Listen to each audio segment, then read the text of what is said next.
So good morning everybody from Chin Swee Temple. I'm now heading down after my morning stint with the GR Corolla, which I've been anticipating to drive for quite a while actually. So let's talk about this car. It's a very exciting package. First of all, the looks. I like how it looks. It looks like how a hot hatch should do. It's radical, it's outrageous.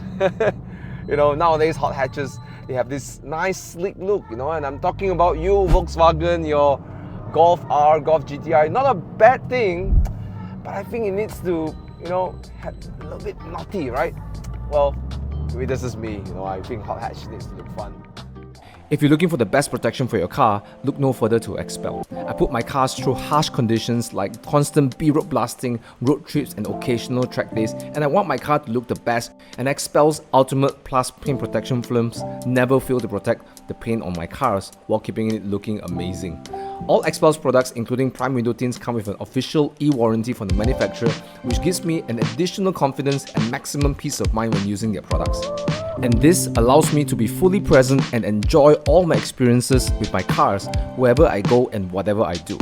Click the link in the description below to find out more about Expel's products and their official dealers in Malaysia. Protect everything you love with Expel. It's an exciting package because the Yaris, the GR Yaris was really fun. It was really nice, dirty, short wheelbase and that punchy little 3-cylinder engine, which now has been beefed up over here to 300 horsepower, more dailyable, more practicality because you have 4 doors, more space. So it should be the one car to own, right? And first of all, I'll start by talking about the things I don't like about this car, then I'll talk about the drive as we get to less, you know, speed breakers. I'm sorry you can't see my face. I'd rather that you see my steering input, especially when it comes to the you know, part where later on you'll see some nice driving roads. So the obvious competitor is the Volkswagen Golf R, priced around the same, CKD 350, 380, you know, it's in that ballpark. And I have a suspicion that most people who buy this car would obviously look to compare with the Golf. You know, pardon me if that's brakes, you know. Yeah, brakes are good though, I'll tell you that. So yes, comparing with the Golf R, on daily drive, because this is the dailyable version of the Yaris, right? When it comes to lugging around in the city and stuff, the Golf R is the obvious champion. First of all, the suspension. This one is really crashy. I don't like it. Volkswagen has that magic in making those very pliant suspensions and yet still very communicative.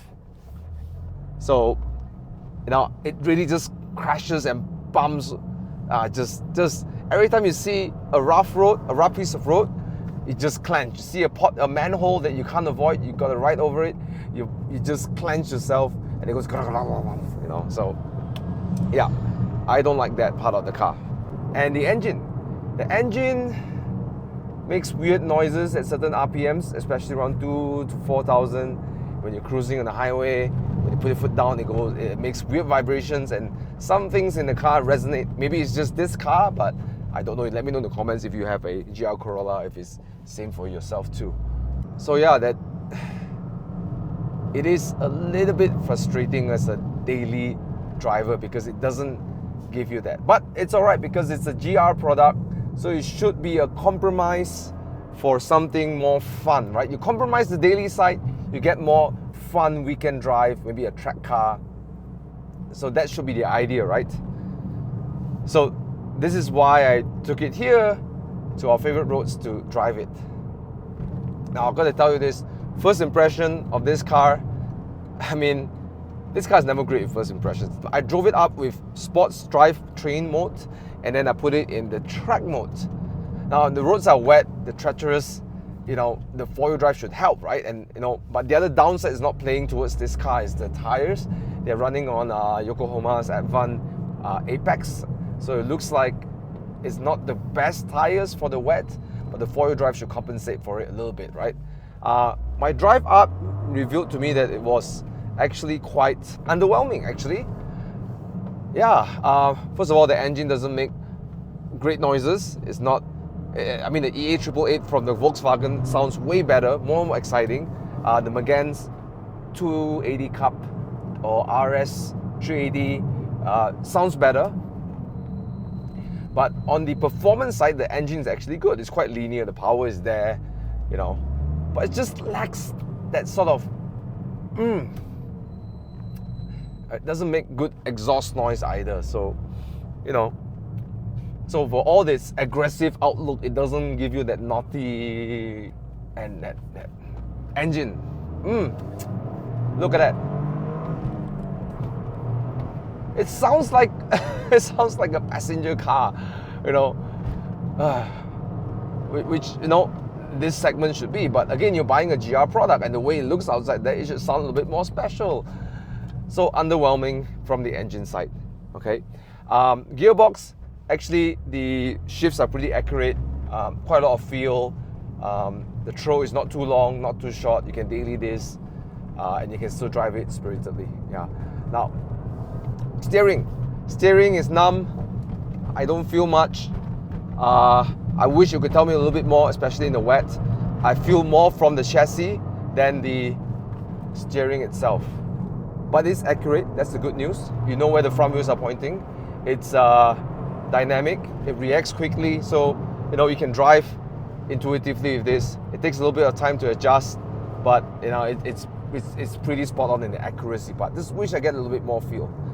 Then comes to my other complaint, which is the heel and toe position. Now I can't show you here throughout the camera, but the brakes are really high and the accelerator pedal is really low.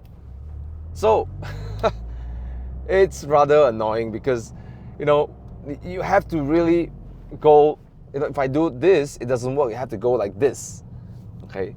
Which kind of slow me down a little bit. Maybe after a while I'll get used to it, but I don't know, maybe it won't, you know, because it's just a little bit too far away. Which is kind of sad though, because people buy this car for the 3 pedals, right? You don't want to buy the Golf R, you know, because it's great in dual clutch, but you want something more exciting. You want the 3 pedals here, but the 3 pedals, just ergonomics doesn't work. Yeah, frustrating. And then comes the GR4, which is the manipulation of how you send power to all different 4 tires of the car, right?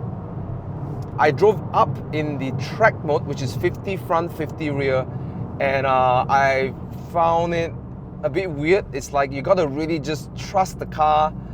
I mean, when it comes to understeer, it's a bit unnerving. Then you gotta put your foot down, then the car lugs you out. And the way the power is being created, it's not very, you know, the way the traction is being delivered, it's not very confidence inspiring. That's the word for it. Yeah.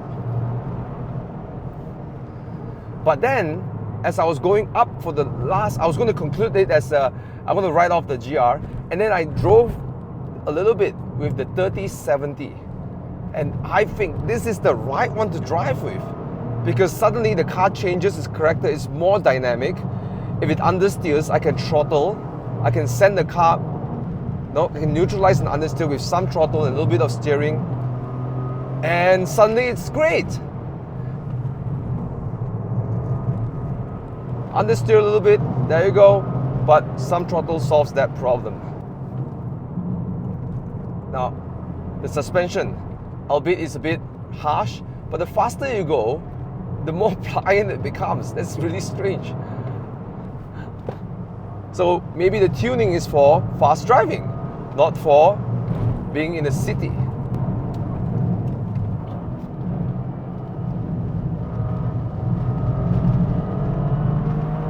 There you go. I'm not that confident with this car yet. I don't drive a lot of hot hatches, I must confess, but you know, understeer is still there. But again, I think it's because of the wet roads and the tire combination. But now it becomes more dynamic. Previously it was just like robot, you know.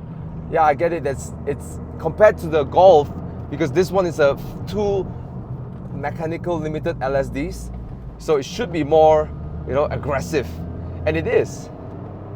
Yeah, it does bite the 4 the 4 tires bite a bit more. The LSD works a little bit more harsher. Gives you that little rally feeling more than this smooth and suave Golf R. If you want to drive mountainous roads and you want more engagement, drive with 30/40. Don't drive it with the track mode. Yeah, that was just underwhelming. I bet the traction is better, but you know, when you come on this kind of roads, you want to have fun. You know, it's not about how fast you can go, it's the fun, you know.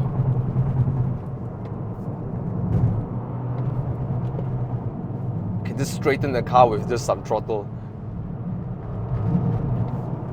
Oh, it's really wet today.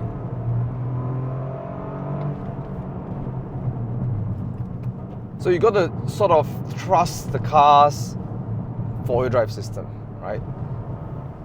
30/40, does it drive like a rear-wheel drive? No, it doesn't. It still doesn't drive like a rear-wheel drive. But I think it allows you more, I think that's the word. The 30/40 allows you more option in mid-corner than, you know, 50/50 where you just sort of point and shoot, right? Maybe a bit of steering adjustment, but just a lot of leaning onto the computer's dynamics. Yeah.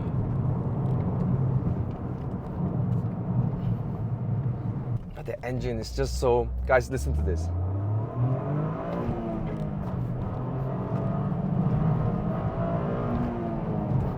It's underwhelming. Come on, GR. You have to make something a little bit more exciting on the engine department. Great engine though. I mean, really hats off. 300 horsepower from 3 cylinders. Responsive, linear. But lacks the star power. Which in the end makes me really wonder. I mean, am I having fun in the car? I would say maybe slightly more than the Golf R can deliver, but it is also equally frustrating with the 3 pedals, you know, which is supposed to be the highlight of owning one of these cars.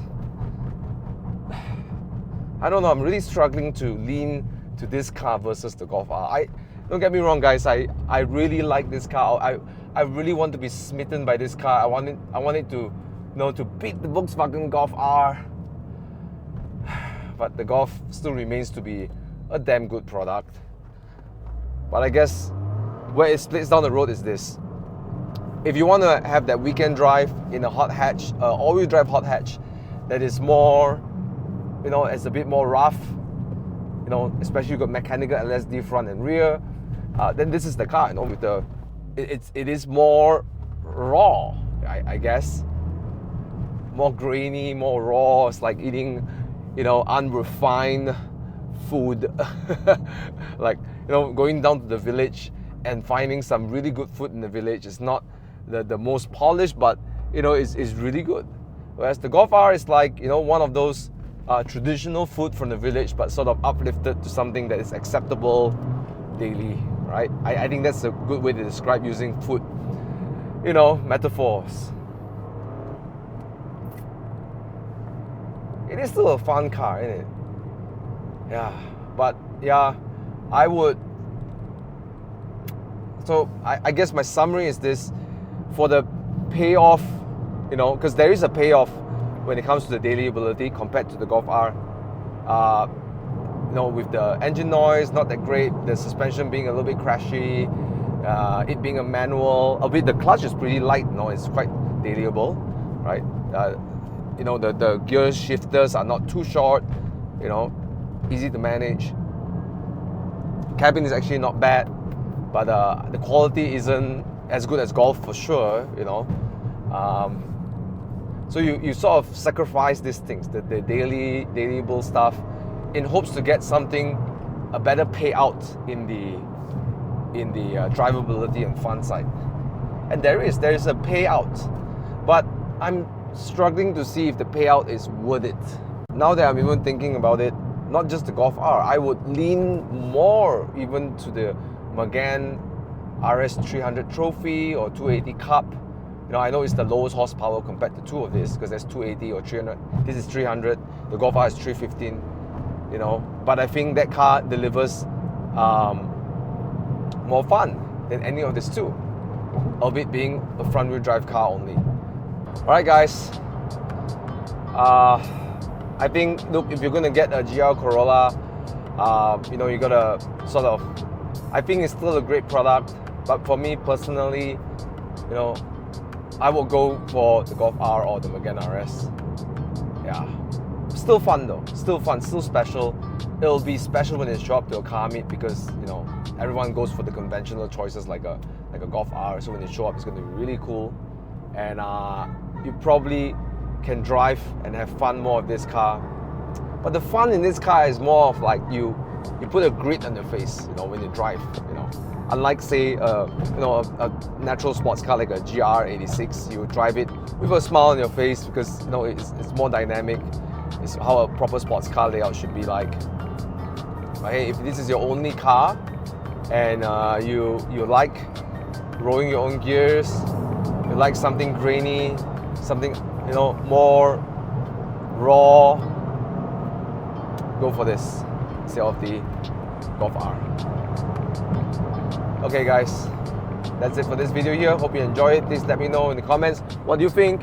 Alright, let me know what do you think about the GR Corolla. What do you think about my comments around the GR Corolla? I'm happy to hear your comments, and let me know if anything I missed out because I only had this car for 24 hours. A big shout out and thank you to Toyota Malaysia for letting me create a vlog in this car.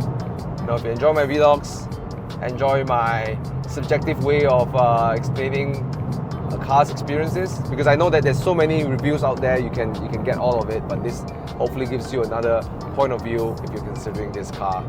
Alright, thanks for watching guys, subscribe to my channel and like this video. See you in another one in the future, and always keep it 100 guys. Love you all and peace out.